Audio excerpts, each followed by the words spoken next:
அருட்பெருஞ்சோதி அருட்பெருஞ்சோதி தனிப்பெரும் கருணை அருட்பெருஞ்சோதி. எல்லா உயிர்களும் இன்புற்று வாழ்க, வள்ளல் மலரடி வாழ்க வாழ்க, கொல்லா விரதம் குவளை எல்லாம் ஓங்குக, நல்லோ நினைத்த நலம் பெறுக, நன்று நினைத்து எல்லோரும் வாழ்க இசைந்து. உலக மக்களே, அறிவார்ந்த அன்பர்களே, ஆண்மநேய ஒருமைப்பாடுடைய அன்பர்களே, வல்லப்பம்மா நமக்கு அருளிய திருவெட்பாவில் 2ஆம் திருமுறையில் பதிகம் 22 திருப்புகழ் விலாசம் என்ற பதிகத்தில் இருக்கின்ற பாடலுடைய விளக்கங்களை பார்த்து கொண்டிருக்கிறோம். திருப்புகழ் விலாசம் மொத்தம் 10 பாடல்களை கொண்டது. இதுவரை நாம் 8 பாடல்களுடைய விளக்கங்களை பார்த்திருக்கிறோம். இன்று 9வது பாடல். இந்த பாடலுடைய பொருளை பார்ப்பதற்கு முன் ஒரு முன்னுரை. அது தினமும் சொல்லக்கூடியது ஒன்று. காரணம், இந்த பிரபஞ்சம் தோன்றிய காலத்திலிருந்தே 4 யுகங்களிலும், கிரேத யுகம், திரேத யுகம், துவார யுகம், கலியுகம், இந்த 4 யுகங்களிலுமே மதங்களும் மார்க்கங்களும் சமயங்களும் எப்படியெல்லாம் இருந்தன என்பதையும், இறைவன் எப்படியெல்லாம் திருவிளையாடல் செய்தார் என்பதையும், அப்போ இறைவனை பற்றி பாடியவர்களெல்லாம் எப்படி இறைவனை பாடினார்கள் என்பதையும், இறைவனை உருவகப்படுத்தி எப்படியெல்லாம் பாடினார்கள் என்பதையும், இறைவனை பல பெயர்களை வைத்து அழைத்து கொண்டிருந்தார்கள் என்பதையும் நாம் பார்த்து கொண்டிருக்கிறோம். அந்த வகையில் இன்று நாம் பார்க்க வேண்டிய பாடல் 9வது பாடல், திருப்புகழ் விலாசம். இந்த பாடலிலே அந்த யுகத்திலே இறைவன் யார் யாருக்கு திருவிளையாடல் செய்தான் என்பதை தெளிவாக வல்லப்பம்மா இங்கே அருளியிருக்கிறார்கள். அதை பார்க்க போகிறோம். அதன் பின் வல்லப்பமானவர்கள் இந்த மண்ணுக்கு வருவிக்க உற்று 9 ஆண்டுகள் வரையிலும் எப்படி சமயங்களிலும் மதங்களிலும் மார்க்கங்களிலும் பற்று கொண்டிருந்தார் என்பதையும், திருவெற்றியிலே இருக்கின்ற இறைவனை எப்படியெல்லாம் பாடினார் என்பதையும், அதன் பிறகு 9 ஆண்டுகள் கழித்து சமரச சுத்த சன்மார்க்கத்தை பெற்ற பிறகு சத்தியஞான சபையிலே இருக்கின்ற அருட்பெருஞ்சோதி ஆண்டவரிடம் எப்படியெல்லாம் முறையீடு செய்கிறார் என்பதையும் நாம் பார்த்து கொண்டிருக்கிறோம். அந்த வகையை நாம் பார்க்க வேண்டிய பாடல் 9வது பாடல். நல்ல கவனிங்க. நாட்டும் முப்புறம் நகைத்து எரித்தவனே, நாட்டும் முப்புறம் நகைத்து எரித்தவனே, நன்னி அம்பலம் நடம் செய்யும் பதனே, வேட்டுவெண் தலைத்தார் புனைந்தவனே, வேடன் எச்சிலை விரும்பி உண்டவனே, கோட்டு மேருவை கோட்டிய புயனே, குற்றமும் குணமாக குறிப்பவனே, தீட்டும் மெய்ப்புகழ் திசை பரந்தோங்க திகழும் ஒற்றையூர் சிவபெருமானே. ஆக இறைவனை சிவபெருமான் என்று அழைத்து அந்த பாடலை பாடுகிறார்கள். ஏனென்றால் அந்த காலகட்டத்தில் இறைவன் திருவிளையாடல் செய்தது, யார் யாருக்கெல்லாம் திருவிளையாடல் செய்தார் என்பதையும் தெளிவாக வல்லப்பமானவர்கள் நமக்கு அருளியிருக்கிறார்கள். அதை பார்த்து கொண்டிருக்கிறோம். இப்போ இந்த பாடலுடைய பதவுரை பாருங்க. நாட்டும் முப்புறம். நாட்டும் முப்புறம் என்பது இந்த மண்ணுலகத்தில் இருந்த அந்த 3 புறங்கள். 3 புறங்கள் என்பது வெள்ளிக்கோட்டை, பொன்கோட்டை, இரும்புக்கோட்டை. இப்படி அரக்கர்கள், 3 அரக்கர்கள் இந்த கோட்டைகளை கட்டிக்கொண்டு அதிலே ஒளிந்து கொண்டிருக்கிறார்கள். மற்ற நேரங்களில் தேவர்களையும் மண்ணுலகிலையும் விண்ணுலகில் இருக்கின்றவர்களையும் துன்புறுத்துகிறார்கள். அவர்களை யாராலும் வெல்ல முடியவில்லை. அந்த நிலையில் சிவபெருமான் புன்னகை செய்து எரித்தார் என்று சொல்லுகிறார். நாட்டும் முப்புறம் நகைத்து எரித்தவனே, எந்த விதமான ஆயுதமும் இல்லாமல் புன்னகை செய்தே அந்த 3 கோட்டைகளை எரித்தவன். முப்புறம் என்பது அதான் 3 கோட்டைகள். அதாவது தாரகாசுரனுடைய பிள்ளைகள். தாரகாசுரன் என்ற ஒரு அரக்கன் இருந்தால் அவனுடைய பிள்ளைகள் 3 பேர். வித்துன் மாலி. இந்த வித்துன் மாலி என்றவன் தங்கத்தாலான கோட்டையை கட்டி கொண்டிருக்கிறான். அங்கே போய் ஒளிந்து கொண்டிருக்கிறான். தாரகாட்சன். தாரகாட்சன் என்பது வெள்ளிக்கோட்டையை கொண்டவன். அப்புறம் கமலாட்சன். கமலாட்சன் என்பவன் இரும்பு கோட்டையை கட்டி கொண்டு உள்ளே ஒளிந்து கொண்டிருக்கிறான். இப்படி இந்த 3 அரக்கர்களையும், அதான் முப்புறம் என்று சொல்லுகிறார். 3 புறங்கள். இந்த முப்புறத்தையும் நகைத்து எரித்தவனே என்று சொல்லுகிறார். புன்னகையாலே எரித்தவன் என்று சொல்லுகிறார். நன்னி அம்பல நடஞ்செய்யும் பதனே, அம்பலத்திலே அருள் நடனம் செய்து கொண்டிருக்கின்ற இறைவனை, திருவடியை கொண்ட இறைவனை என்று சொல்லுகிறார். வேட்டு வெண் தலைத்தார் புனைந்தவனே. சுடுகாட்டிலே போய் சென்று விரும்பி மண்டை ஓடுகளை, வெண் தலைத்தார் என்பது எரிந்து போன மண்டை ஓடுகள், மண்டை ஓடுகளை மாலையாக அணிந்தவனே. தார் என்பது மாலை. ஆக விரும்பி சுடுகாட்டிற்கு சென்று எரிந்து கொண்டிருக்கின்ற அந்த மண்டை ஓடுகளை மாலையாக கொடுத்து பூண்டவனே என்று சொல்லுகிறார். அப்போ இது எந்த யுகத்தில் நடந்தது? எல்லா யுகங்களிலுமே, கிரேத யுகம், திரேத யுகம், துவார யுகம், கலியுகம், எல்லா யுகங்களிலுமே இந்த நிகழ்வெல்லாம் நடந்திருக்கிறது. அப்புறம் பாருங்க, வேடன் எச்சிலை விரும்பி உண்டவனே. இங்கே வேடன் என்பது கண்ணப்பன். கண்ணப்பன் காட்டிலே விலங்குகளை வேட்டையாடி இது ருசியாக இருக்குமா இருக்காதா என்று சொல்லி அதை உண்டு அந்த எச்சிலை கொண்டு படைத்தவன், இறைவனுக்கு படைத்தவன். நல்ல ஒன்று நீங்கள் கவனிச்சுக்கணும். இந்த மதங்களும் சமயங்களும் மார்க்கங்களும் இருந்த நிலையில் இறைவன் கூட அப்படிதான் இருந்திருக்கிறான். ஏன் ஒரு விலங்கை கொன்று அந்த மாமிசத்தை எனக்கு படைத்தாய் என்று கேட்கவில்லை. அவர்களுடைய அன்பை மிச்சி, அடியார்களுடைய அன்பை மிச்சி அருளி இருக்கிறார். நல்லா நீங்க புரிஞ்சுக்கிட்டே வரணும். சமரச சுத்த சன்மார்க்க காலத்தில் திருவிளையாடல் இல்லை, ஒன்லி அருள் செயல், அருளாட்சி தான். செங்கோல் திருளாட்சி, செங்கோல் திரு அருளாட்சி. இப்படி அந்த மதங்களும் சமயங்களும் மார்க்கங்களும் சார்ந்த நிலையில் அடியார்கள் எப்படியெல்லாம் இறைவனை வேண்டினார்களோ அவர்களுக்கெல்லாம் அருளை கொடுத்திருக்கிறார். ஒரு அடியார் கல்லை கொண்டு எரிந்து, சிவலிங்கத்தின் மீது கல்லை கொண்டு எரிந்தே அருளை பெற்றிருக்கிறார். இந்த நிலைகளெல்லாம் வல்லப்பெருமான் தெளிவாக நமக்கு அருளி இருக்கிறார்கள். இனிமேல் அந்த நிலை இருக்கக்கூடாது. ஆக வேடன் எச்சிலை விரும்பி உண்டவன். ஒரு உயிரை, விலங்கை கொன்று அந்த மாமிசம் சுவையாக இருக்குமா இருக்காதா என்று சொல்லி தான் சுவைத்து பார்த்து அந்த எச்சிலை கொண்டு போய் இறைவனுக்கு படைத்தவன். தெளிவா சொல்றாரு, வேடன் எச்சிலை விரும்பி உண்டவனே.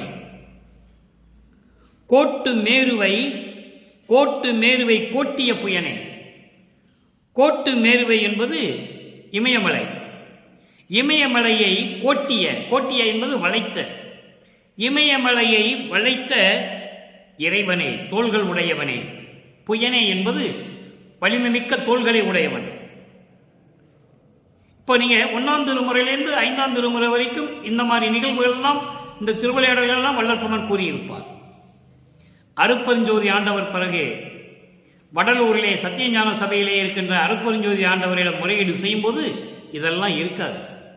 இந்த சமயங்களும் மதங்களும் மார்க்கங்களும் சார்ந்த நிகழ்வுகள் எதுவுமே இருக்காது. ஏன்னால் இது ஒரு தனி மார்க்கம், தனி யுகம். 4 யுகங்கள் முடிந்து இது தனி யுகம், இது ஒளி யுகம். சமரச சுத்த சன்மார்க்க காலத்தில் நாம் இருந்து கொண்டிருக்கிறோம் என்பதை இங்கு நான் பதிவு செய்ய கடமைப்பட்டிருக்கிறேன்.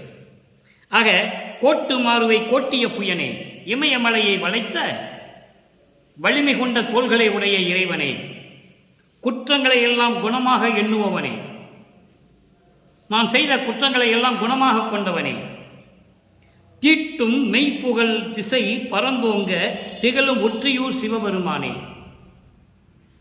சீரோடும் சிறப்போடும் புகழோடும் விளங்கிக் கொண்டிருக்கின்ற திருவொற்றியூரிலே இருக்கின்ற சிவபெருமானே என்று சொல்லுகிறார். இது பதவுரை. இப்ப இந்த பாடலுடைய விளக்கம் பாருங்க. இதை பார்த்த பிறகு இறைவன் வல்லற்பெருமானை, அவருடைய தந்தை அருப்பெருஞ்சோதி ஆண்டவர் வல்லற்பெருமானை ஆண்டு கொண்ட பிறகு இந்த மண்ணுலக்கு வருவிக்க உற்று 9 ஆண்டுகள் கழித்து எப்படியெல்லாம் இறைவனை வேண்டுகிறார் என்பதையும் பார்க்க போகிறோம். காரணம், இந்த வேறுபாடுகளை புரிந்து கொள்ள வேண்டும். சமரச சுத்த சன்மார்க்க காலத்தில் இதெல்லாம் கிடையாது. அருப்பெருஞ்சோதி அகவலிலே வல்லப்பெருமான் தெளிவாக அருளி இருக்கிறார்கள். சாதியும் மதமும் சமயமும் பொய்யென ஆதியில் உணர்த்திய அருப்பெருஞ்சோதி. சாதியும் மதமும் சமயமும் காணா ஆதி அநாதியாம் அருப்பெருஞ்சோதி. ஞானசைலில் சொல்லுவார், பொறித்த மதம் சமயம் எல்லாம் பொய்யே, அவற்றில் புகுதாதீர், சிவம் ஒன்றே பொருள் என கண்டறினேன். சிவம் ஒருவன் தான் கடவுள், அவன்தான் அருப்பெருஞ்சோதி என்றே நீங்கள் உலக மக்களை உணர்ந்து கொள்ளுங்கள் என்று சொல்லுவார். இப்போ இந்த பாடலுடைய விளக்கம் பாருங்க. மண்ணுலகில் முப்புறத்தை, அதாவது இந்த 3 கோட்டைகளையும், இரும்பு கோட்டை, வெள்ளிக்கோட்டை, தங்க கோட்டை, பொன்கோட்டை, இந்த 3 கோட்டைகளையும் புன்னகையால் எரித்த இறைவனே, அம்பலத்திலே பொருந்தி அருள் நடனம் செய்யும் இறைவனே, விரும்பி எரிந்து போன மண்டை ஓடுகளை மாலையாக கோர்த்து கொண்டு மார்பிலே அணிந்து கொண்டிருந்தவனே, கண்ணப்பன் என்ற வேடனின் எச்சில் பட்ட மாமிசத்தை விரும்பி உண்டவனே. நீங்க சமரச சுத்த சன்மார்க்க காலத்தில் கொலையும் கொலையும் தவிர்க்க வேண்டும் என்று சொல்லுகிறார் வள்ளற்பெருமான். உயிர்களை கொலை செய்வது, அப்படி கொலை செய்யப்பட்ட அந்த பிணத்தை, அந்த உடம்பை எடுத்து உண்ணுவது, இதெல்லாம் இருக்கக்கூடாது. அங்க என்ன சொல்கிறார் பாருங்க. கண்ணப்பன் கொடுத்த ஒரு விலங்கை வேட்டையாடி கொன்று கண்ணப்பன் என்ற வேடனின் எச்சில் பட்ட மாமிசத்தை விரும்பி உண்டவனே, உயர்ந்த இமயமலையை வில்லாக வளைத்தவனே, எனது தவறுகளை எல்லாம் குற்றங்களை எல்லாம் எண்ணாமல் அவற்றையெல்லாம் மன்னித்து குணமாக கொண்ட இறைவனே, எல்லா திசைகளிலும் பறந்து வியந்து புகழோடு விளங்கிக் கொண்டிருக்கின்ற திருவெற்றியூரிலே விளங்கிக் கொண்டிருக்கின்ற சிவபெருமானே என்று சொல்லி இந்த பாடலை நமக்கு அருளி இருக்கிறார்கள். இது அரியா பருவத்தில், வல்லப்பெருமானவர்கள் அரியா பருவத்தில் பாடியது உண்மை. சமயங்களும் மதங்களும் மார்க்கங்களும் இருந்த நிலையில் வல்லப்பெருமான் இருந்த நிலை உண்மை. அதன் பிறகு இறைவன் ஆட்கொண்ட பிறகு, சமரச சுத்த சன்மார்க்கத்தை பெற்ற பிறகு எப்படி இறைவனிடம் முறையை செய்கிறார் என்பதையும் நாம் பார்க்க வேண்டும், கண்டிப்பாக பார்க்க வேண்டும். இப்ப பாருங்க, 6ஆம் திருமுறை 9வது பதிகம் முறையீடு என்ற பதிகம் 9வது பாடல். இன்று நாம் பார்த்த பாடல் திருப்புகழ் விலாசத்திலே 9வது பாடல். இந்த கருத்துக்கு ஒற்றபடி சமயங்களும் மதங்களும் மார்க்கங்களும் சாராத நிலையில், சமரச சுத்த சன்மார்க்க நிலையில் இறைவனிடம் எப்படி முறையை செய்கிறார். தத்துவம் என் வசமாகத்தான் செலுத்த அறியேன், சாகாத கல்வி கற்கும் தரம் சிறிதும் அறியேன், அத்தநிலை சத்தநிலை அறியேன், மெய்யறிவை அறியேன், மெய்யறிந்து அடங்கும் அறிஞரையும் அறியேன், சுத்த சிவ சன்மார்க்க திருப்பொதுவினிடத்தே. நல்ல கவனிக்க நண்பர்களே, அங்க திருவொற்றியூரில் இருக்கின்ற சிவபெருமான் என்று சொல்லுகிறார். சமயங்களையும் மார்க்கங்களையும் இந்த சார்ந்த நிலையில் திருவொற்றியூரில் இருக்கின்ற சிவபெருமானை என்று சொல்லுகிறார். அதே இறைவன் தான் அருப்பெருஞ்சோதி ஆன பிறகு சமரச சுத்த சன்மார்க்கத்தில் விளங்கிக் கொண்டிருக்கின்ற இறைவனை பற்றி சொல்லும் பொழுது என்ன சொல்கிறார் பாருங்க. சுத்த சிவ சன்மார்க்க திருப்பொதுவினிடத்தே, சுத்த சன்மார்க்கம் விளங்கிக் கொண்டிருக்கின்ற சத்திய ஞான சபையிலே தூய நடம்புரிகின்ற நியாயம் அறிவேனோ,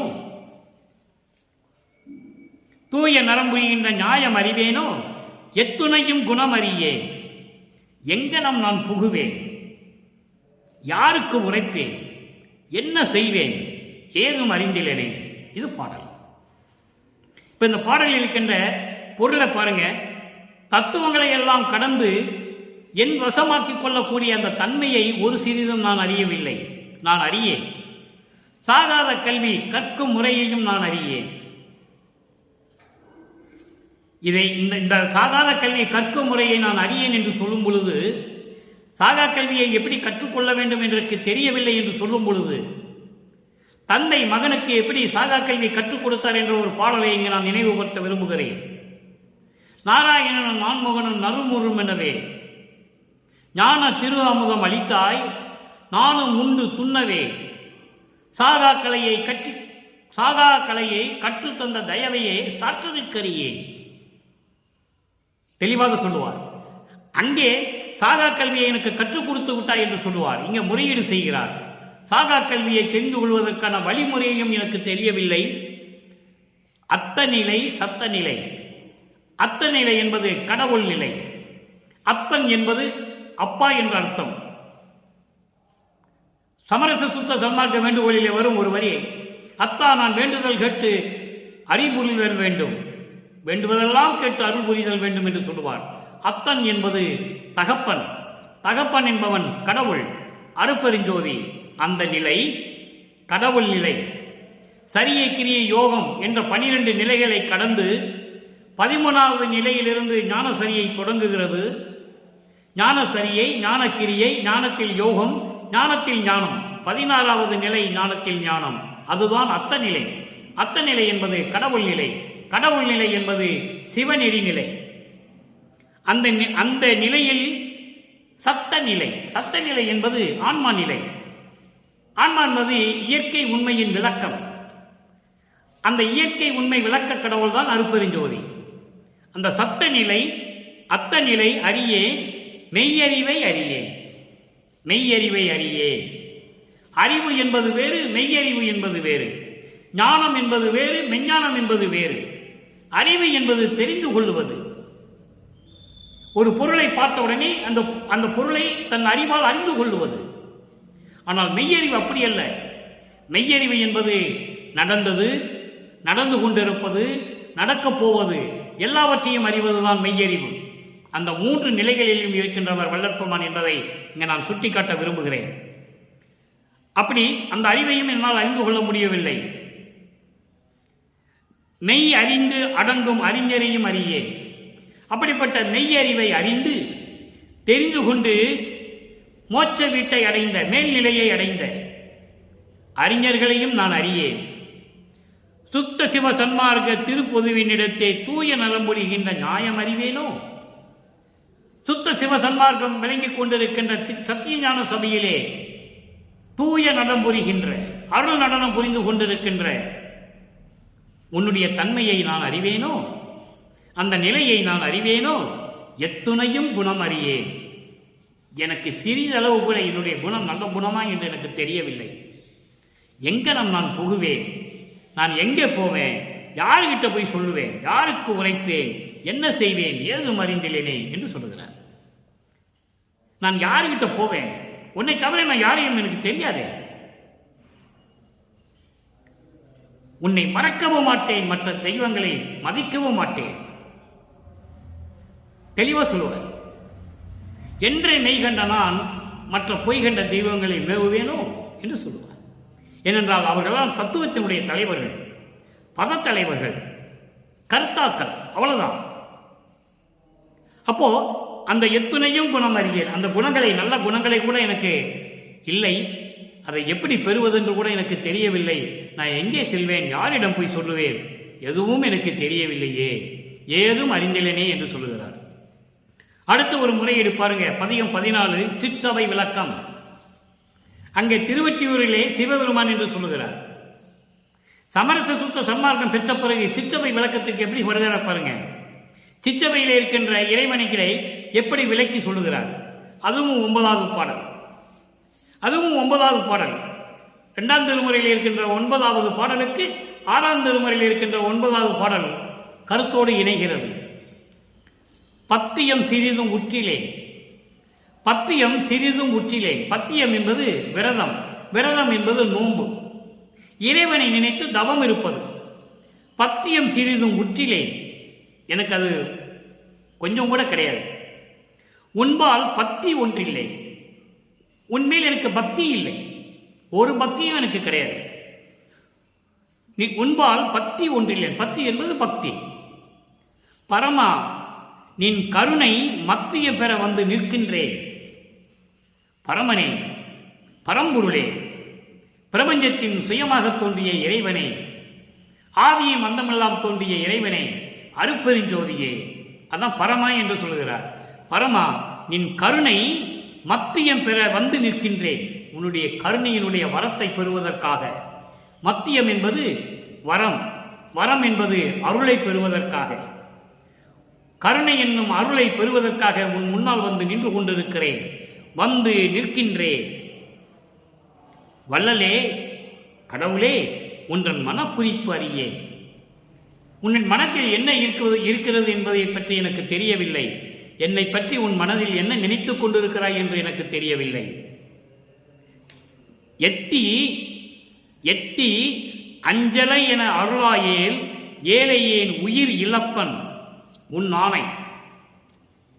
இந்த தடைகளை எல்லாம் நீக்கி துன்பங்களையும் துயரங்களையும் இடர்களையெல்லாம் நீக்கி மாயைகளையும் மயக்கங்களையெல்லாம் நீக்கி பிறப்பையும் இறப்பையும் நீக்கி அதை ஒரே வரியிலே சொல்கிறார். எத்தி எத்தி என்பது தடைகளை எல்லாம் நீக்கி அஞ்சலை என நீ அருளாயே மகனே, நீ அஞ்சாதே என்று அருளாவிட்டால் எல்லாவற்றையும் நீக்கி மகனே நீ அஞ்சாதே பயப்படாதே என்று சொல்லி உன்னுடைய அருளை தராவிட்டால் இந்த ஏழையே, இந்த மகன் உயிர் இழப்பன், உயிரை விட்டு விடுவேன். இது உன் மீது சத்தியம். கிடுக்கு பிடிக்கிறார் அப்பனை. மகன் அப்பனை பிடிக்கிறாரு. இப்படிதான் நம்மளும் இறைவனை பிடிக்கணும். உன் ஆணை சத்தியம் புகழ்கின்றேன், சத்தியமா சொல்றேன், உன் மீது சத்தியமா சொல்றேன், சத்தியம் புகழ்கிறேன், சத்தியமாக சொல்லுகிறேன். வடல் அரசே, வடல் அரசே என்றால் வடலூரிலே அருளாட்சி செய்து கொண்டிருக்கின்ற அருப்பெருஞ்சோதி ஆண்டவரே. வடல் என்பது வடலூர். வடலூரிலே அருளாட்சி செய்து கொண்டு சத்தியஞான சபையில் இருந்து கொண்டு அருளாட்சி செய்து கொண்டிருக்கின்ற இறைவனே, சத்திய சபை தனி பெரும்பதியே. எவ்வளவு அற்புதம் பாருங்க. சொல்லும் போதே அவ்வளவு மனசு பூரிப்படையும். தனி பெரும்பதி யாருமே சொன்னதில்லை இறைவனை. ஒப்பற்ற அருளை பெற்றுக் கொண்டிருக்கின்ற தனி பெரும்பதி, தனி மார்க்கத்தை உடையவன், சமரச சுத்த சன்மார்க்க சத்திய சங்கத்தை உடையவன், தனி பெரும்பதியே என்று சொல்லுகிறார். அடுத்த ஒரு முறையீடு பதிகம் 16. தற்சுதந்திரம் இன்மை. தற்சுதந்திரம் இன்மை என்பது தனக்கு எந்த விதமான உரிமை இல்லை, எந்த விதமான சுதந்திரமும் இல்லை. இந்த பதிகத்திலே பாடல் பாருங்க, இதுவும் 9வது பாடல். கரை சேர புரிந்தாலும் கரை சேர புரிந்தாலும் கடையேன் செய்குற்றமெல்லாம் கருதி மாயை திரை சேர புரிந்தாலும் திருவுளமே துணை என நான் சிந்தித்து இங்கே உரை சேர இருத்தலன்றி உடையாய் என் உறவே என் உயிரே என்றன் அரசே என் அம்மா என் அம்மே என் அப்பா இச்சிறிய நாள் ஆவது என்னை. நல்லா கவனிக்கணும் நீங்க. இங்க பாருங்க, கரை சேர புரிந்தாலும் முதல்ல என்ன சொல்றாரு? என் தடைகள் எல்லாம் நீக்கி வா மகனே அஞ்சாதே என்று நீ எனக்கு அருளை கொடுக்காவிட்டால் நான் உயிரை இழப்பேன் என்று சொல்லுகிறார். அடுத்த பதியத்தில் என்ன சொல்ற பாருங்க, கரை சேர புரிந்தாலும் இந்த தடைகளையும் மாயைகளையும் மயக்கங்களை எல்லாம் நீக்கி பிறப்பு இறப்பு என்ற அபத்தையும் நீக்கி ஏழு உலக அபத்தையும் நீக்கி நீ என்னை கரை சேர்த்தாலும் கடையேன் செய் குற்றமெல்லாம் கருதி நான் செய்த குற்றங்களை எல்லாம் மனதில் வைத்துக்கொண்டு மாயை திரை சேர் புரிந்தாலும் மாயைகளையும் மயக்கங்களையும் கொண்டு வந்து என்கிட்ட கொடுத்தாலும் சரி, கரை சேர்த்தாலும் சரி, இல்லை நான் செய்த குற்றங்களை எல்லாம் மனசில் வச்சுக்கிட்டு இவனுக்கு ஏன் செய்யணும் கருதி நினைச்சு நீ மாயைகளையும் மயக்கங்களையெல்லாம் கொண்டு வந்து என் முன்னால் வச்சு அதில் கொண்டு வந்து என்னை வீழ்த்தி மூழ்கடித்தாலும் சரி, திருவுள்ளமே துணை என நான் சிந்தித்து எது செஞ்சாலும் சரி உன்னுடைய திருவுளம் தான் என்று சொல்லி நான் சிந்தித்து இங்கே என்பது மண்ணுலகிலே உன்னாலே வருவிக்க உற்று இந்த மண்ணுலகிலே இப்பொழுது நான் சிந்தித்து உரை சேர இருத்தலன்றி நான் சொல்லிக்கொண்டு இருப்பதை தவிர உரை சேர இருத்தல் அன்றி அப்படி என்பது நான் சொல்லிக் கொள்வதை தவிர உன்னிடம் தானே முறையிட முடியும், உன்னிடம் தானே விண்ணப்பம் வைக்க முடியும். நீ என்னை கரை சேர்த்தாலும் சரி, மாயைகளையும் மயக்கங்களில் சிக்க வச்சு என்னை மூழ்கடித்தாலும் சரி, உனது திருவுள்ளம்தான் துணை என்று நான் சொல்லி இந்த மண்ணுலகிலே சொல்லிக்கொண்டு இருப்பதை தவிர, நல்லா கவனிக்கணும் நீங்க, அற்புதமா இருக்கும். உரை சேர இருத்தல் என்று இப்படி நான் சொல்லிக்கொண்டு இருப்பதை தவிர நான் என்ன செய்ய முடியும்? என்னை உடையவனே, என்னை ஆட்கொண்டவனே, என் உறவே, என் உயிரே, என் அரசே, என் அம்மா, என் அப்பா, என் ஐயா, இச்சிறியேனால் ஆவது என்னை. என்னால் என்ன செய்ய முடியும்? நீ கரை சேர்த்தாலும் சரி, மாயைகளையும் மயக்கங்களையும் விட்டு அதுக்குள்ள மூழ்கடித்தாலும் சரி, நான் என்ன செய்ய முடியும்? உன் திருவுளம் தான் துணை என்று நான் சொல்லிக் கொள்வதை தவிர நான் வேற என்ன செய்ய முடியும்? ஒன்றுமே செய்ய முடியாது. எனவே விரைவில் வந்து அருள் செய்வாயாக என்று சொல்லுகிறார். ஆக அன்பர்களே, இன்று நாம் பார்த்த திருப்புகழ் விலாசத்தில் இருக்கின்ற 9வது பாடலிலே எப்படி இறைவனை பற்றி சொல்லுகிறார், அதே இறைவனை அருப்பெருஞ்சோதி ஆண்டவராகும் போது, சமரச சுத்த சன்மார்க்க வரும்போது சத்தியஞான சபையில் இருக்கின்ற இறைவனை பற்றி எப்படி சொல்கிறார் என்பதை பார்த்துவிட்டோம். அங்கே எப்படி முறையீடு செய்தார், இங்கே எப்படி முறை செய்தார் என்பதை பார்த்துவிட்டோம். ஒட்டுமொத்தமான பதில் தர வேண்டும். ஒட்டுமொத்தமான பதில் எங்கே கிடைக்கிறது? சமரச சுத்த சன்மார்க்க சங்கத்தை பெற்ற பிறகுதான் கிடைக்கிறது. அதுக்கு முன்னால் இல்லை. 9வது வயதில் ஆட்கொண்டு விட்டு சென்று விட்டார். ஆட்கொண்ட பிறகு இவர் யார் என்ற நிலையை உணர்ந்து கொண்டார். என்னை பற்றி நான் அறிந்த நாள் முதல் என்று ஒரு பாடலிலே சொல்லுவார். முன்னும் பின்னும் எனக்கு அறியனாய் என்று சொல்லுவார். அந்த நிலையில்தான் அப்பொழுது வள்ளற்பெருமான் இருந்தார்கள். சமரச சுத்த சன்மார்க்கம் 12 ஆண்டுகளுக்கு பிறகு, இந்த மண்ணிலே வரிக்க விட்டு 12 ஆண்டுகளுக்கு பிறகு 12வது ஆண்டில் சமரச சுத்த சன்மார்க்கத்தை பெற்றுக்கொண்ட பிறகு எப்படி இறைவனிடம் முறையீடு செய்தார் என்பதையும் பார்த்தோம். இப்போ எல்லாவற்றுக்கும் ஒட்டுமொத்தமான பதில் தர வேண்டும். 45வது பதிகம் 6ஆம் திருமுறை அச்சோ 10 9வது பாடல். இது 9வது பாடலில் சொல்றார் பாருங்க.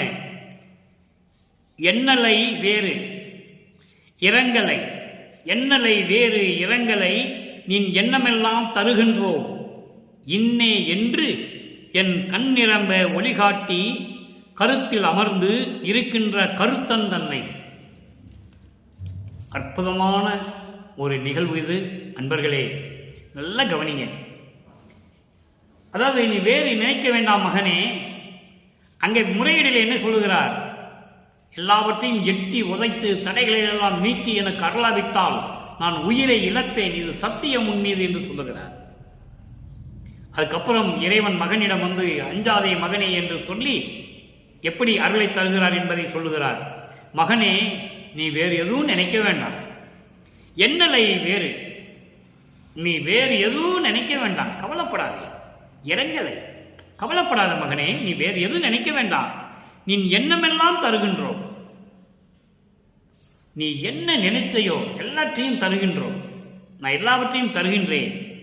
இன்னே என்று, இன்னே என்றால் இப்பொழுதே, இப்பொழுதே, இப்பொழுதே இந்த மண்ணுலகிலே இப்பொழுதே உனக்கு நீ நினைத்ததெல்லாம் தருகின்றேன். என் கண் நிரம்ப ஒளி காட்டி என் முன்னாலே தோன்றி என் கண் குளிர எனக்கு திருவுருவை காட்டி கருத்தில் அமர்ந்து என் உள்ளத்திலே அமர்ந்து, கருத்தில் அமர்ந்து என்பது என் உள்ளத்திலே அமர்ந்து இருக்கின்ற கருத்தன் தன்னை, அருப்பெருஞ்சோதியை. கருத்தன் என்பது அருப்பெருஞ்சோதி.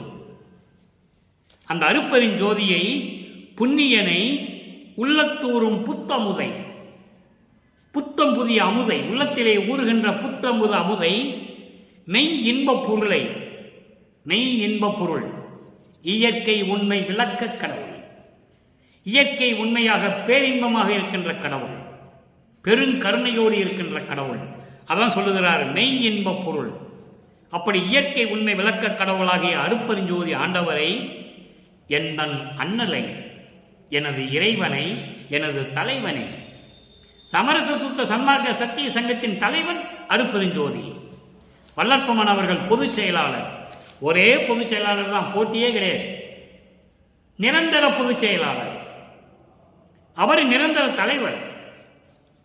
ஆக சமரச சுத்த சன்மார்க்கத்தை ஏற்படுத்திக் கொண்டு நிரந்தர தலைவராக இருக்கின்ற என்னுடைய அண்ணலை, சிற்றம்பலத்திலே என் அருப்பெருஞ்சோதியை பெற்றேன். அச்சோ அச்சோ, அப்படிப்பட்ட என்னுடைய அப்பனிடமிருந்து திருச்சிற்றம்பலத்திலே அருப்பெருஞ்சோதியை பெற்றுக்கொண்டேன். அச்சோ அச்சோ, அச்சோ என்பது வியப்பாக சொல்லுகிறார். ஐயோ, இதை நான் எப்படி சொல்லுவேன், வியந்து சொல்லுவேன், அருப்பெருஞ்சோதியை பெற்றுக்கொண்டேனே என்று சொல்லுகிறார். இவ்வளவு அற்புதம் பாருங்க. பிரபஞ்சத்தில் யாராவது சொல்லியது உண்டா? எந்த புராணத்திலையும் எந்த காவியத்திலையும் கிடையாது. நான் அருப்பெருஞ்சோதியை பெற்றுக்கொண்டேன், இறைவனாகிவிட்டேன் என்று யாருமே சொன்னதில்லை. நீங்க யார் வேணா எடுத்து பார்த்துக்கலாம், எந்த புராணத்தை வேணா புரட்டி பாருங்க. அருள் ஜோதி ஆனேன் என்று அறையப்பா முரசு, அருளாட்சி பெற்றேன் என்று அறையப்பா முரசு, மறுள் சார்ந்து தீர்ந்தேன் என்று அறையப்பா முரசு, மரணம் தவிர்த்தேன் என்று அறையப்பா முரசு. இது பிரபஞ்சத்தின் வெற்றி. பிரபஞ்சத்துக்கு பிரகடனப்படுத்துகிறார் வல்லற்பமானவர்கள் தன்னுடைய நிலையை, கடவுள் நிலையை நீங்கள் புரிந்து கொள்ள வேண்டும். இதுவரையில் வல்லற்பமானவர்களை 200 வருட காலமாக இறைவன் என்ற நிலையை யாருமே பேசியதில்லை. அவர் இறைவன் 5 தொழிலையும் செய்து கொண்டு இந்த பிரபஞ்சத்தை இயக்கிக் கொண்டிருக்கிறார்.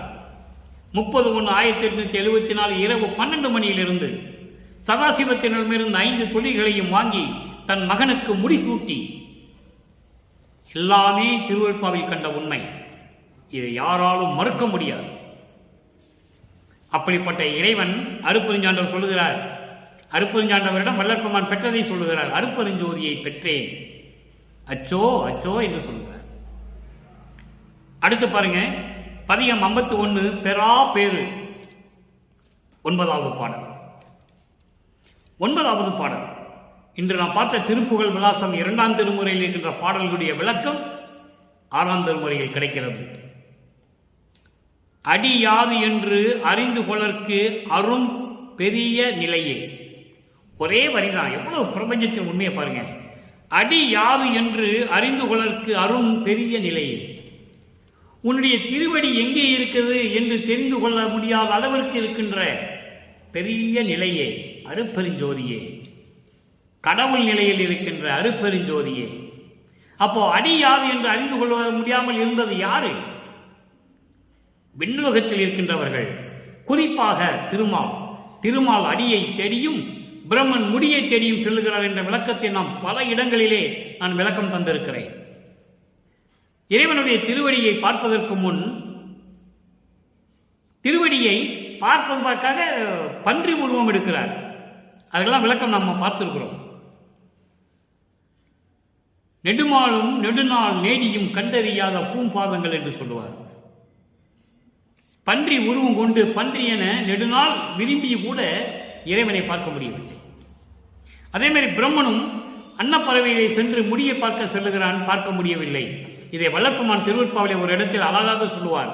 அன்பர்களை நல்லா கவனிங்க. இதே பிரம்மனும் திருமாலும் இறைவனிடம் வந்து உன்னுடைய திருவடியையும் முடியையும் பார்க்க வேண்டும் என்று சொல்லி இருந்தால் என் தந்தை இறைவனை காட்டியிருப்பார். அவர்கள் ஆணவத்தினால், அகங்காரத்தினால், செருக்கால் தாங்கள் தான் பெரியவர்கள் என்ற நினைப்பை மனத்தில் கொண்டு யார் பெரியவர் என்று பார்த்துக் கொள்ளலாம் என்று சொல்லி சென்றவர்கள் பார்க்க முடியவில்லை. கண்களில் நீர் வரிந்து புலம்பிக் கொண்டு அழுது கொண்டு இருக்கிறார்கள் என்று சொல்கிறார் வல்லற்பெருமான். திருவருட்பாவிலே உண்டு. ஆக அடி யாது என்று அறிந்து கொள்ளற்கு அரும் பெரிய நிலையே, அம்மே, என் அப்பா, என் ஐயா, என் அரசே. இறைவனை எப்படி கூப்பிடுறார் பாருங்க. மனம் நெகிழ்ந்து, உள்ள மகிழ்ந்து அப்பா, அம்மா, அரசே, ஐயா என்று சொல்லுகிறார். முடியாது என்று அறிந்திடுவதற்கு முடியாது என்று உணர்ந்தோர், முடியாது என்று தெரிந்து கொள்வதற்கு முடியாது என்று உணர்ந்தவர்கள் விண்ணுலகில் இருக்கின்றவர்கள், குறிப்பாக பிரம்மன் முடி எங்கிருக்கின்ற தேடி கண்டுபிடிக்க முடியாமல் முடியாது என்று உணர்ந்தவன், முடியாது என்று உணர்ந்தோர் மொழிந்திடவே, சொல்லிடவே, திருமாலும் பிரம்மனும் அடியும் முடியும் பார்க்க முடியாமல் முடியாது என்று சொல்லிடவே, மொழிந்திடவே, முடியாது முடிந்த தனி முடியே, முடியாது முடிந்த தனி முடிவே. எப்படி அருமையா சொல்றார் பாருங்க அந்த ஒரு வரியை. எதுவே முடியாது என்று நிலையில் இருக்கின்ற முடிந்த முடிவே, விளக்கத்துக்கெல்லாம் விளக்கமானவை இறைவனே, எல்லாவற்றுக்கும் விளக்கமான இறைவனே, எல்லா முடிவுகளுக்கும் முடிவானவனே, அதான் முடிவே என்று சொல்லுகிறார். கடியாத பெருங்கருணை கருத்தே. கடியாத என்பது நீங்காத, எந்த நிலையிலும் என்னை விட்டு விலகாத, அதான் கடியாதே என்று சொல்லுகிறார். கடியாத பெருங்கருணை கருத்தே. அப்படிப்பட்ட கருணை உள்ளம் கொண்ட இறைவனை, எப்பவும் நீங்க முடியாத, விலகிடாத கருணை உள்ளம் கொண்ட இறைவனே, என் கருத்தில் கனிந்து கனிந்து இனிக்கின்ற கனியே, என் உள்ளத்தில் இருந்து கொண்டு இரண்டர கலந்து கொண்டு கனிந்து கனிந்து இருக்கின்ற கனியை, கனியை உவமையாக கூறுகிறார். கனி போன்ற இறைவனே, கனி எப்படி இருக்கும்? பழுத்த பழம் கனிந்து கனிந்து பழுத்த பழம் எப்படி இருக்கும்? இனிக்கும். அதுபோன்று கனிந்து கனிந்து இனிக்கின்ற கனியே என்று சொல்லுகிறார். என் களிப்பே, என் பேரின்பமே, மடியாத வடிவு எனக்கு வழங்கிய நல் வரமே. அற்புதமான வரி அன்பர்களே. மடியாத வரம், அழியாத வரம், மடியாத வடிவு, அழியாத வடிவு, மரணமில்லா பெருவாழ்வு. இந்த மரணமில்லா பெருவாழ்வை எவ்வளவு அழகா சொல்றார் பாருங்க. மடியாத வடிவு எனக்கு வழங்கிய நல் வரமே. அழியா வரத்தை கொடுத்த, மரணமில்லா பெருவாழ்வை வரத்தை கொடுத்த என் இறைவனே, அருட்பெருஞ்சோதியே, இரவா வரமளித்து, என்ன அருமையா சொல்வார் தெரியுமா அகவல்ல? இரவா வரமளித்து என்னை மேலேற்றிய அறவாளியாம் தன் அருட்பெருஞ்சோதி. அற்புதமாக இருக்கும். அப்படிப்பட்ட இறைவன் அழியாத வடிவம் கொடுத்து மரணமில்லா பெருவாழ்வை எனக்கு வழங்கிய நல் வரமே, மணிமன்றில் நடம்புரியும் வாழ்க்கை இயற்பொருளை. அங்கே இரண்டாம் திருமுறையிலே ஒற்றியூர் சிவபெருமான் என்று சொல்லுவார். நிறைய இடங்களிலே உண்டு. திருமுல்லை வாயிலுக்கு செல்லும் போது திருமுல்லை வாயிலில் இருக்கின்ற மாசிலாமணியை என்று சொல்லுவார். ஒற்றியூரில் இருக்கின்ற தியாகராஜ பெருமானை என்று சொல்லுவார். சமயங்களையும் மதங்களையும் மார்க்கங்களையும் சார்ந்த நிலையில் எப்படியெல்லாம் இறைவன் இருந்தான் என்பதை வல்லப்பெருமான் இந்த உலகிற்கு தெள்ள தெளிவாக கூறியவர். இதெல்லாம் உண்மை. ஆனால் நிலைகள் மாறும்போது, சமரச சுத்த சன்மார்க்கம் வரும்போது இதெல்லாம் மாற்றி அமைக்க வேண்டும். அப்போ மடியாத வடிவு எனக்கு வழங்கிய நல்வரமே, மணிமன்றில் நடம்புரியும். சத்தியஞான சபையிலே அருள்நடனம் செய்து கொண்டிருக்கின்ற வாழ்க்கை இயற்பொருளே, இயற்கை உண்மை விளக்க கடவுளாகிய விளங்கிக் கொண்டிருக்கின்ற இறைவனே, அருட்பெருஞ்சோதியே என்று சொல்லுகிறார். இப்ப பாருங்க, இனி ஒரே ஒரு பதில். 54வது பதிகம் அருள் அமுத பேரு, 9வது பாடல். அருள் அமுதத்தை எப்படி பெற்றுக்கொண்டார்? அதனுடைய விளக்கம் என்ன? அதனுடைய புகழ் என்ன? அதனுடைய சிறப்பு என்ன? அதனுடைய மகிமை என்ன? அதனுடைய ஒப்பற்ற நிலை என்ன? நீங்கள் எப்படி வேணாலும் விளக்கம் எடுத்துக்கொள்ளலாம். அது 9வது பாடல் பாருங்க. மருளே நெஞ்சகனேன், மருள் ஏய் நெஞ்சகனேன், மனம் வாட்டமெல்லாம் தவிர்த்தே, தெருள் ஏயார் வடிவாய் உர செய்த செழுஞ்சுடரே, பொருளே சிற்றவை வாழ்வுறுகின்ற என் புண்ணியனே, அருளே தந்தனையே, அருள் ஆரமுதமும் தந்தனையே. இது பாடல். மருளை நெஞ்சகனன், மாயைகளையும் மயக்கங்களையும் உள்ளத்தில் கொண்டிருந்த, மனமெல்லாம் வாட்டமெல்லாம் இருந்து கொண்டிருந்த எனது மனத்தில் இருக்கின்ற மன வாட்டத்தை எல்லாம் தவிர்த்து, மயக்கங்களையும் மாயைகளையும் ஆசைகளையும் கொண்டிருந்த இந்த உள்ளத்தில் இருந்த அந்த மன வாட்டங்களை எல்லாம் நீக்கி, தெருளே ஆர் ஓர் வடிவாய் உர செய்த, அருள் பக்குவத்தோடு எனக்கு ஞான தேகத்தை கொடுத்த, தெருள் ஏய் ஓர் வடிவாய், ஞான வடிவமாக கொடுத்த உர செய்த செழுஞ்சுடரே. செழுஞ்சுடரே என்பது அருட்பெருஞ்சோதியே. அதான் செழுஞ்சுடர் என்று சொல்கிறார். ஒப்பற்ற சுடர் என்று சொல்லுவார், ஒளி விளக்கை என்று சொல்லுவார். அருட்பெருஞ்சோதியை அப்படியெல்லாம் வளர்ப்பமானவர்கள் அவ்வளவு அருமையாக நமக்கு அருளி இருக்கிறார்கள். தெருள் ஏய் ஓர் வடிவாய் உர செய்த, அப்படிப்பட்ட ஒரு தேகத்தை எனக்கு கொடுத்த செழுஞ்சுடரே, அருட்பெருஞ்சோதியே, பொருளே இறைவனே. பொருள் என்பது இறைவன். பொருளே இறைவனே, சிற்றபை வாழ்வுறுகின்ற என் புண்ணியனே, சிற்றபையில் விளங்கிக் கொண்டிருக்கின்ற என் புண்ணியனே, அருளே தந்தனையே. ஒரே வரியில எல்லாம் சொல்லிட்டாரு. அருளே தந்தனையே, அவ்வளோ முடிஞ்சிருச்சு. தட்சான ஒரு ஆனர் என்ற மாதிரி. இனிமே இதுல விவாதத்துக்கே இடம் இல்லை, தீர்ப்பு தான். அருள் தந்தனையே, எல்லா அருளையும் தந்தனையே. அதோடு மட்டுமா, அருள் ஆரமுதமும் தந்தனையே. அருள் ஆரமுதம் என்பது அண்டங்களுக்கும் பிண்டங்களுக்கும் பொருந்தும். அகம் அகப்புறம், புறம், புறப்புறம். இந்த 4 வகை அமுதங்கள் தான் அருள் ஆறமுதம். அண்டங்களுக்கும் பொருந்தும், பிண்டங்களுக்கும் பொருந்தும். அண்டங்களிலே அகம் என்பது அக்னி, அகப்புறம் என்பது சூரியன், புறம் என்பது நட்சத்திரம், புறம் என்பது சந்திரன், புறப்புறம் என்பது நட்சத்திரங்கள், ஒளிப்பொருள்கள். இது அண்டங்களிலே உள்ளது.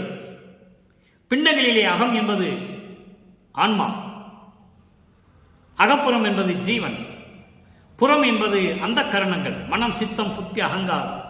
புறப்புறம் என்பது 5 புலன்களை கொண்டது, கண், காது, மூக்கு, வாய், மெய். இப்படி எல்லா அருள் ஆமதங்களையும் இதன் விளக்கங்கள் நிறைய இருக்கின்ற நண்பர்களே. நமக்கு நேரம் இல்லை, நேரம் நெருங்கி கொண்டிருக்கிறது. இன்னொரு நாள் இந்த அருள் ஆரம்பம் என்ன என்றால் என்ன என்பதை விளக்கமாக நாம் பார்க்கலாம். ஆக இப்படி அருள் அகம், அகப்புறம், புறம், புறப்புறம் போன்ற இந்த எல்லா அருளையும், அருள் 6 அமுதங்களையும் எனக்கு தந்தனையே என்று சொல்லி நமக்கு அருளியிருக்கிறார்கள் வல்லப்பம்மன் அவர்கள். எனவே அன்பர்களே, இன்று நாம் பார்த்த திருப்புகழ் விலாசத்தினுடைய 9வது பாடலுக்கு ஏற்றபடி மதங்களும் சமயங்களும் மார்க்கங்களும் சாராத நிலையில் இருக்கின்ற இறைவன் அருட்பெருஞ்சோதி ஆண்டவருடைய நிலையையும், எப்படியெல்லாம் அந்த இறைவனிடம் முறையீடு செய்தார் என்பதையும், எப்படியெல்லாம் அருளை பெற்றுக்கொண்டு விளங்கிக் கொண்டிருக்கிறார் என்பதையும், வல்லப்பெருமான் கடவுள் நிலையில் இருந்து கொண்டு இந்த பிரபஞ்சத்தை இயக்கிக் கொண்டிருக்கிறார் என்பதையும் தெளிவாக பார்த்து விட்டோம் நண்பர்களே. நீங்களும் அப்படிப்பட்ட இறைவனை எந்த விதமான சமய சங்கற்ப விகற்பங்கள் இல்லாமல், உலகாச்சாரத்தமான வர்ணம், ஆசிரமம் போன்ற அந்த நிலைகள் இல்லாமல் இறைவனை வணங்க வேண்டும் என்று ஏற்கனவே நாம் விண்ணப்பத்திலே படித்திருக்கிறோம். ஆக அப்படிப்பட்ட நிலையில் இருந்து கொண்டு மன்னகல் விளக்கிலே தீபமேற்றி அருட்பெருஞ்சோதி, அருட்பெருஞ்சோதி, தனிப்பெருங்கருணை அருட்பெருஞ்சோதி என்று மகாமந்திரத்தை சொல்லி இறைவனை வணங்கி இறைவனுடைய அருளையும் பொருளையும் பெற்றுக்கொண்டு நோயற்ற வாழ்வில் நீங்கள் மனைவி, மக்கள், உறவினர்கள், பிள்ளைகளோடு வாழ்வாங்கு வாழ வேண்டும் என்று இந்த வள்ளலார் ஊழியன் இறைவனுடைய தயவாலயம் கருணையாலை வாழ்த்து விடைபெறுகிறேன். மீண்டும் நாளை சந்திப்போம். நன்றி, வணக்கம். அருட்பெருஞ்சோதி, அருட்பெருஞ்சோதி, தனிப்பெரும் கருணை அருட்பெருஞ்சோதி.